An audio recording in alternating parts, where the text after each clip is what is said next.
তার ভালো দেখতে পারে না, এরকম বহু লোক আছে না?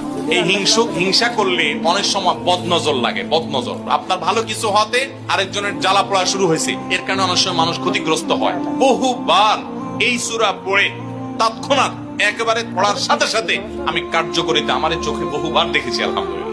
নবী সাল্লাল্লাহু আলাইহি ওয়াসাল্লাম এক সাহাবীকে বলেছেন, তুমি কি জানো আজকে রাতে যে দুইটা সূরা আমার প্রতি নাজিল হয়েছে, যে আয়াতগুলো নাজিল হয়েছে, এইরকম আয়াত কোরআনে আরেকটা নাজিল হয় নাই। আমার বাসা বাচ্চার কোনো অসুবিধা হলে মাঝে মধ্যে আমার মিসেস বলতেন যে একটু দোয়া পড়ে খুদাও তো। আমি আমার মিসেসকে সাথে সাথে বলি, কেন, তুমি দিলে কি সমস্যা?